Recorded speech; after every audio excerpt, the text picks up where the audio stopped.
It's time for the Skinner Auto Group's road trip.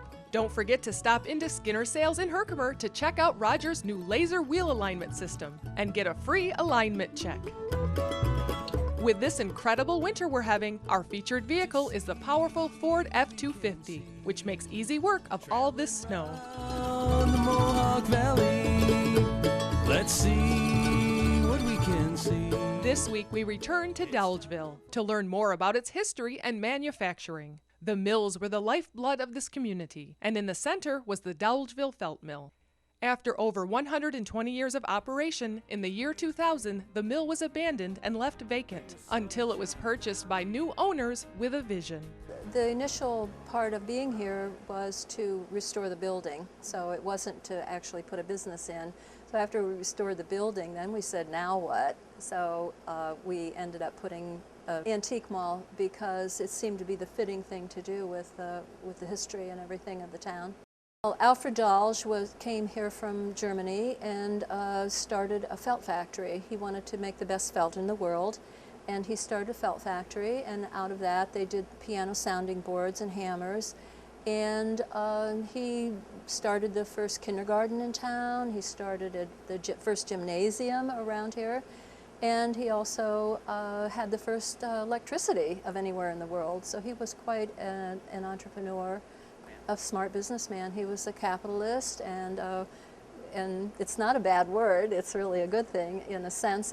He did help people out of that by seeing that people were leaving the factory because of different reasons. So he looked for ways to have them stay here once they were here, and by giving them a pension. Social Security is modeled after Alfred Dolge's plan for pension that he did for his factory workers. You can still see the machinery that was used to access the power to run the mill. Jan takes us to the lower level and through a stone archway to see Thomas Edison's first hydroelectric dynamo.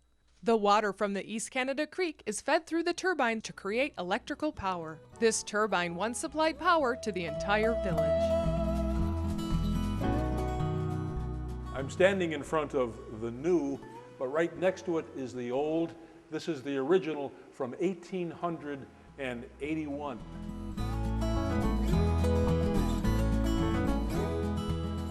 If you come to the Dolgeville Mill in the very near future, realize this, that the power here is going to be coming from the creek right next door, the East Canada Creek. It's going to be hydropower.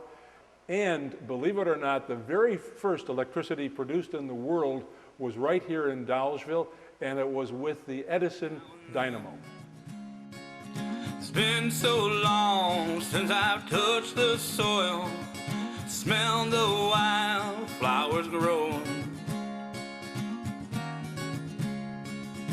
Old dirt roads and long country miles mean the world to my heart. Fishing down by the tall oak tree, trying to catch the ones that got away. Ooh, take me back.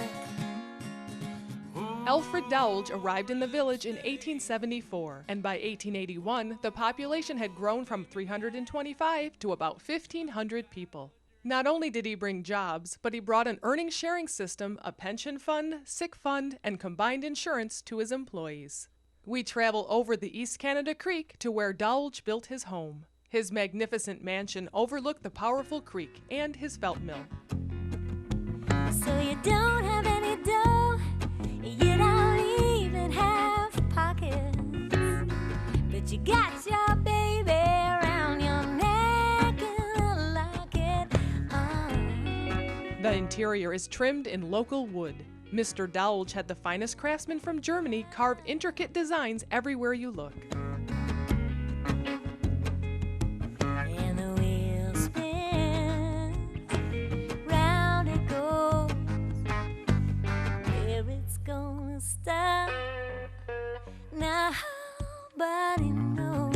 Wheel spins, you don't win, I'm gonna give you something.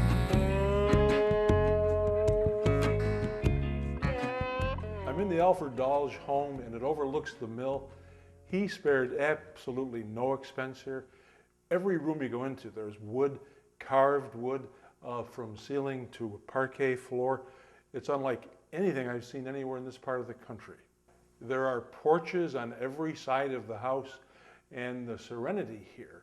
I would just like to be able to live here for a while to do some writing, because you'd have to be incredibly inspired by the beautiful surroundings. Sadly, Alfred Dolge only resided here for 3 years. After major investments in the railroad and financial difficulties, he left Dolgeville in 1898. At the end of his life, he chose to be returned to be buried in the town that bears his name.